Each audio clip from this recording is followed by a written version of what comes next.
Hey guys good morning सबैजनालाई। अन्त म चाहिँ भर्खर भर्खर उठेर मुखसुख धुइकन तल दोकान झरेको हो। किन झरेको भन्दा चाहिँ आज कोपीको पत्ता छ अरे नि त तल। अन्त आज चारो पनि पाउँदैन हो पर कम्पनीमा। अन्त त्यसले गर्दाखेरि कोपीको पत्ता पकाउने हो। अन्त म चाहिँ उठ्ने बित्तिकै मुखसुख धोएर दाँतहरू मोलेर चाहिँ हिँडिहालेको हो। अहिले भने चाहिँ म दोकानदेखि अलिक माथिपट्टि छु हो। बिल्डिङ छ यतातिर चाहिँ।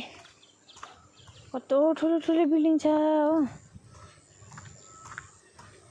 हामी चाहिँ पहिला यस्तो भुइँमा छ नि यिनीहरूको चाहिँ हामी पहिला नङ्गल बनाएर लगाउँथ्यो नि त कि। अहिले चाहिँ त्यस्तो रहरै लाग्दैन।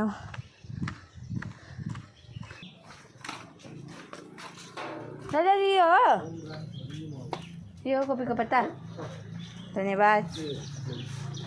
हाय पत्ता चाहिँ यति छ हो। अन्त नभए चाहिँ अरू बेला चाहिँ यसरी निकाल्नु पर्थ्यो नि त कोपीको पत्ता। अन्त आज चाहिँ दिदीले बिहानै निकालेर गइदिनु भएछ ड्युटी हो।